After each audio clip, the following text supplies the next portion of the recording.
acierto. Él fue la voz de una generación.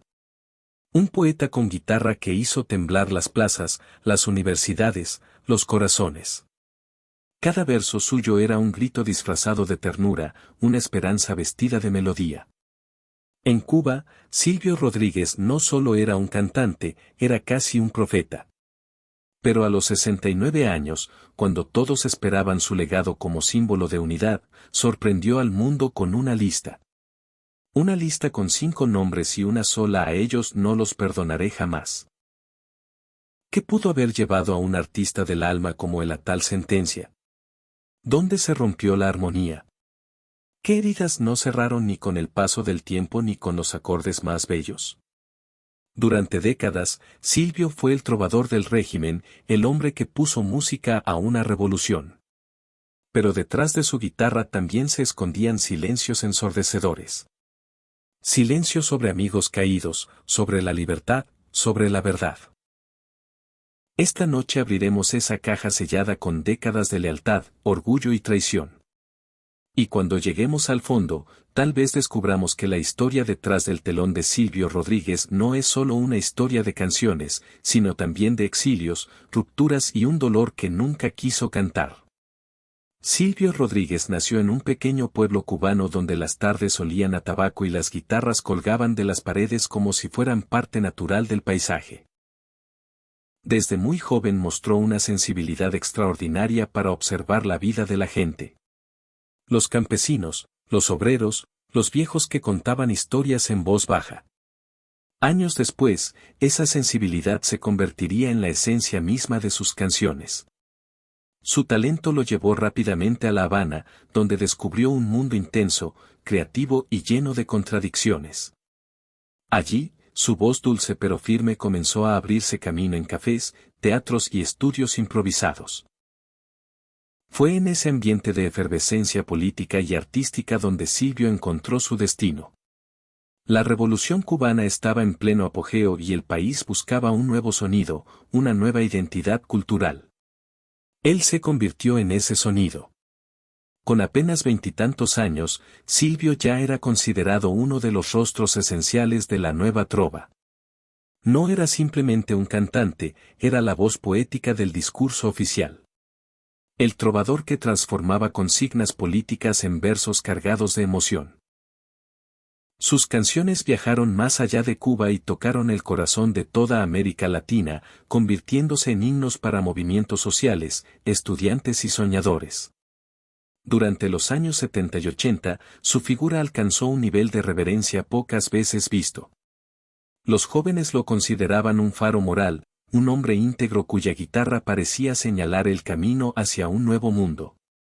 Cuando cantaba ojalá parecía hablarle directamente a la tristeza colectiva. Cuando interpretaba la masa, su mirada intensa transmitía una mezcla de convicción y fragilidad. Era ese tipo de artista que no necesitaba grandes escenarios. Bastaba el silencio de una sala y una luz tenue para que todo el público quedara atrapado en su universo. En televisión y radio, su presencia era sinónimo de solemnidad. Cada palabra suya se analizaba, se acompañaba de debates y reflexiones. El gobierno lo colocaba en actos oficiales como símbolo de pureza ideológica y el pueblo lo recibía como un hijo predilecto. A simple vista parecía vivir en un equilibrio perfecto entre prestigio, talento y compromiso político. Su nombre aparecía en festivales, homenajes, colaboraciones con grandes figuras de la cultura cubana y latinoamericana. Tenía acceso a espacios privilegiados, reconocimiento internacional y una admiración casi universitaria. Sin embargo, detrás de la imagen impecable que proyectaba al mundo existían tensiones que pocos podían imaginar. Muchos artistas más jóvenes lo veían como una figura demasiado cercana al poder, aferrada a un modelo artístico antiguo. Otros, especialmente los que habían abandonado la isla, lo observaban con resentimiento, convencidos de que su lealtad al gobierno había sido comprada con privilegios. Pero durante esta etapa inicial de su carrera, nada de eso parecía afectarlo. Silvio seguía componiendo, publicando discos, ofreciendo conciertos y consolidando una trayectoria que prometía ser eterna. El público lo idealizaba, lo veía como un hombre feliz, realizado, fuerte. Nadie imaginaba que con los años esa misma imagen se convertiría en un peso insoportable. Nadie pensaba que algunas amistades suyas estaban destinadas a romperse de manera cruel. Nadie sospechaba que su silencio ante ciertos temas comenzaría a levantar sospechas, críticas y, finalmente, enemigos. Pero en este periodo su ascenso fue indudable. Silvio Rodríguez era la voz de Cuba, la voz de la esperanza, la voz de un sueño colectivo. Todo parecía brillar, todo parecía estable. Y sin embargo, ya desde esos tiempos luminosos había grietas que empezaban a formarse bajo la superficie, aguardando el momento en que la verdad saldría a la luz. Todo comenzó con susurros, con canciones que ya no hablaban del mismo modo, con silencios entre estrofas, con miradas que evitaban encontrarse. El drama que envolvió a Silvio Rodríguez no estalló de repente como un escándalo farandulero. No, fue una lenta erosión, un desgaste de relaciones que alguna vez parecían indestructibles, un cúmulo de resentimientos callados durante años. Durante décadas Silvio había sido inseparable de Pablo Milanés. Eran hermanos en la trova, compañeros de lucha, voces gemelas de un proyecto artístico y político. Pero con el tiempo, sus visiones sobre Cuba, sobre la libertad, sobre el futuro, comenzaron a alejarse. Pablo empezó a expresar públicamente sus dudas, sus críticas al sistema que antes defendían en entrevistas, en canciones. Su tono se volvió más amargo. Silvio, en cambio, se mantuvo firme apoyando al gobierno. La distancia no fue solo ideológica, fue emocional, profunda e irreversible. Dejaron de colaborar, dejaron de hablarse. Cada uno se convirtió en el espejo roto del otro. Y aunque nunca se insultaron abiertamente, cada declaración parecía esconder una estocada, cada silencio, una sentencia. No fue la única relación que se fracturó. Carlos Varela, un joven trovador con alma rebelde, representaba una nueva generación de artistas inconformes. Su música cuestionaba abiertamente el sistema y aunque en apariencia respetaba a Silvio, lo veía como parte de un pasado intransigente. Silvio, por su parte, no disimulaba su desprecio. Lo llamó fabricante de himnos para exiliados, acusándolo de buscar fama fácil fuera de la isla. La tensión se volvió evidente.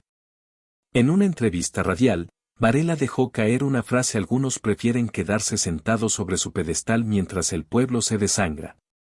Era una crítica directa, sin nombre, pero con destinatario claro. En Miami, el exilio cubano seguía cada movimiento de Silvio con lupa. Ahí, figuras como Willie Cherrino, ícono de la música latina en Estados Unidos, lanzaban ataques frontales, lo llamaban cómplice del régimen, la voz de la represión con disfraz de trovador. Chirino incluso compuso canciones que aludían veladamente a él. Y Silvio, fiel a su estilo, no respondía directamente, pero dejaba entrever su desprecio en artículos de blog y declaraciones cifradas. Hay quienes prefieren vivir en la comodidad del enemigo antes que enfrentar la complejidad de su tierra. La relación con la prensa independiente fue otro campo minado. En particular, la figura de Joanny Sánchez, la bloguera más conocida de Cuba, lo confrontó de manera pública y feroz. Ella lo interpelaba. ¿Dónde estaba su voz cuando se arrestaban artistas? ¿Por qué callaba ante la represión? ¿Por qué seguía cantándole a una utopía? Mientras tanto, sufrían en silencio. Silvio no respondió nunca. Su mutismo se volvió símbolo. Para muchos era la prueba de su complicidad. Para otros, una estrategia de supervivencia. Pero lo cierto es que con cada silencio perdía aliados y ganaba enemigos. Amaury Pérez, otro trovador cercano a él durante años, comenzó también a alejarse. No hubo escándalo ni confrontación pública, solo un distanciamiento progresivo. En un documental reciente, Amaury confesó: Silvio no tolera las disidencias. En su mundo solo caben quienes piensan como él. Yo no quise vivir así. Una frase breve, pero ¿cuántas amistades habían sido sacrificadas por la fidelidad ideológica? El drama de Silvio Rodríguez no fue el de un artista caído en desgracia, sino del ídolo rodeado de murallas. Murallas que él mismo ayudó a construir. Por cada crítica que evitaba responder, por cada voz que ignoraba, el aislamiento crecía. Ya no era el trovador del pueblo, era el trovador del poder para algunos. Para otros, simplemente un hombre envejecido que se aferraba a una verdad que ya no convencía a nadie. La grieta entre él y el resto del artístico cubano se profundizaba. Algunos lo defendían, sí, pero cada vez con menos pasión. Los jóvenes no lo veían como una guía, sino como una figura lejana, rígida, inmóvil. Y en los cafés de La Habana se repetía una frase: Silvio canta hermoso, pero ya no escucha a nadie. A medida que las décadas avanzaban, el mundo de Silvio Rodríguez se volvía cada vez más estrecho. No porque le faltaran oyentes, ni porque su talento menguara.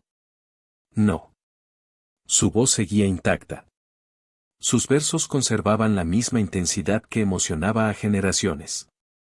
Pero algo esencial se había: el diálogo. Ya no era el trovador que hablaba al pueblo, era el trovador que hablaba desde un pedestal, rodeado de ecos que le repetían lo que él ya creía. Los ataques no cesaron. Carlos Varela, cada vez más consolidado como voz crítica de la nueva Cuba, lo desafió directamente en entrevistas. La trova no puede ser un altar del pasado, dijo en una ocasión. Silvio construyó un templo, sí, pero se encerró dentro y tiró la llave. La respuesta de Silvio llegó como siempre, sin nombres, sin confrontación directa, pero cargada de desprecio. Hay quienes confunden sinceridad con oportunismo. Yo prefiero ser fiel a lo que siempre fui, aunque duela. Una frase que quemaba más que un insulto. La relación con Pablo Milanés alcanzó un punto de no retorno. En 2011, durante una gira por España, Pablo dio una entrevista en la que, entre lágrimas, expresó: yo amé a Silvio como a un hermano, pero un día descubrí que no hablábamos el mismo idioma. Él seguía creyendo en algo que ya me había decepcionado. Aquellas palabras dolieron. Silvio no respondió directamente, pero al año siguiente, en su blog personal, escribió una entrada titulada La lealtad mal entendida, donde señalaba que algunos se arrepienten demasiado tarde cuando ya han vendido su voz. El mensaje era claro y el abismo entre ellos se volvió irreversible. Incluso Amaury Pérez, el que durante años había sido su confidente, comenzó a tomar distancia. En programas de televisión lo eludía en entrevistas, cuando mencionaban a Silvio, respondía con evasivas. Pero en 2019 dejó caer una frase que lo dijo: a veces el talento no basta para esconder la soberbia. Y entonces llegó el momento más tenso, el más visible. En un concierto homenaje a la trova, donde se reunían varias generaciones de artistas cubanos, el nombre de Silvio fue omitido. No hubo mención, ni imagen, ni palabra. Era impensable. Era como hablar del sol sin nombrar su luz. Los medios independientes lo notaron, lo titularon como el silencio sobre el trovador mayor y los rumores estallaron. Había sido excluido por decisión colectiva, por miedo a su presencia incómoda o simplemente por un deseo de deja atrás su sombra.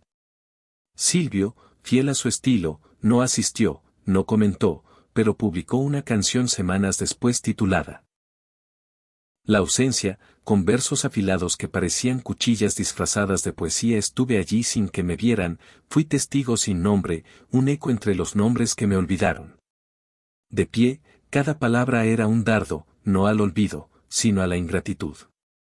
Pero quizás lo más revelador fue una entrevista breve que ofreció a un medio digital cubano.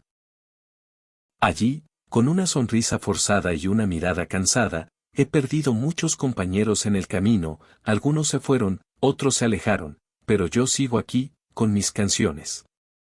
No pido perdón, solo pido ser comprendido. Esa frase resonó como una confesión, una admisión de que tras los años de lucha, tras las glorias y los himnos, lo único que le quedaba era su guitarra y una larga lista de ausencias que ya nadie podía llenar. Durante mucho tiempo, la posibilidad de una reconciliación parecía lejana, casi imposible.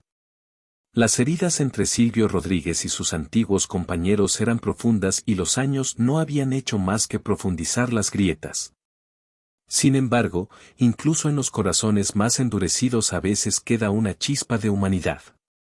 Y fue esa chispa la que comenzó a arder silenciosamente tras la muerte de Pablo Milanés en noviembre de 2022. El fallecimiento de Pablo estremeció a Cuba.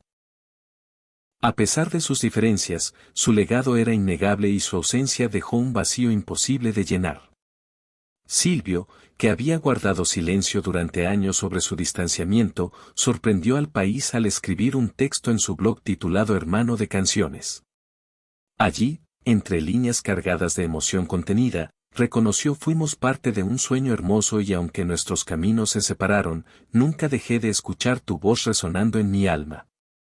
Aquellas palabras conmovieron profundamente al público. No era una disculpa, pero sí un gesto, una grieta en la muralla, un primer paso hacia el perdón. Muchos de sus seguidores, antes divididos, sintieron que quizás detrás del personaje inflexible aún quedaba un hombre capaz de reconocer el amor perdido. Poco después se hizo público que Silvio había enviado una carta privada a la familia de Pablo. En ella, según filtró un medio independiente, Silvio habría perdido a un hermano sin haber tenido el valor de decirle cuánto lo necesitaba. Ojalá me perdone. El silencio que lo rodeó todo, aquella confesión íntima y dolorosa, revelaba un alma cansada de tanto orgullo, de tanto aislamiento. Pero el momento más inesperado llegó en 2023.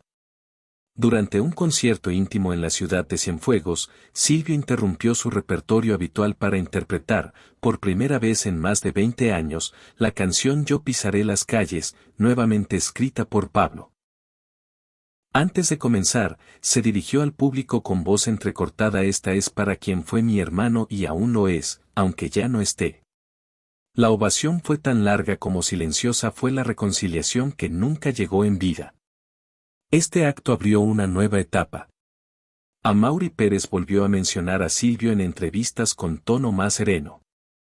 Carlos Varela, aunque mantuvo su crítica, reconoció: tal vez todos nos equivocamos, tal vez debimos hablar más y acusar menos. Incluso Johnny Sánchez, en un tuit inusual, escribió: una canción no borra el pasado, pero puede iluminar el presente. No hubo abrazos televisados, ni comunicados oficiales, ni lágrimas ante cámaras. Pero en el mundo íntimo de las emociones, algo se había movido. Silvio no pidió perdón con palabras, sino con música. Y a veces, en la vida de los artistas, es la única forma posible de decir lo que el corazón calló durante tanto tiempo.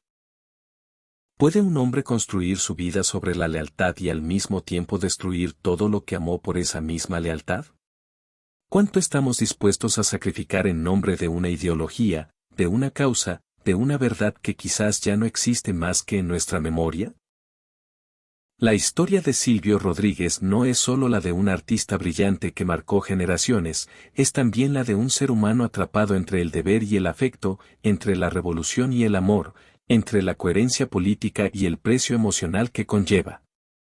No quiso traicionar sus ideas, pero en ese acto de fidelidad perdió a quienes caminaron junto a él. No gritó cuando debía hacerlo, no abrazó cuando aún había tiempo. Al final, lo que queda es el eco de canciones que aún resuenan, cargadas de poesía y de silencios. Porque a veces, lo que un artista no dice, lo que guarda para sí mismo por miedo, orgullo o dolor, puede ser tan elocuente como sus versos más bellos. Y ahora, cuando el mundo ha cambiado y muchas de las certezas de ayer ya no existen, una pregunta: ¿vale la pena sostener un ideal cuando el costo es la soledad? Detrás de los aplausos, detrás de las multitudes que lo veneraron, hubo un hombre que lloró amistades perdidas, que escribió cartas que nunca envió, que cantó con el alma rota. Y esa verdad profunda y dolorosa es la que hoy compartimos con ustedes. Porque al final del día, tras los focos del escenario y los discursos encendidos, lo único que realmente nos pertenece es el recuerdo de aquellos a quienes alguna vez dejamos de lado y la duda de si aún estarían allí, si hubiéramos elegido diferente. Gracias por quedarte hasta aquí y escuchar esta historia tras el telón. No olvides darle like, activar la campanita y suscribirte. También deja un comentario y comparte esta historia si crees que necesita ser escuchada. Hasta la próxima.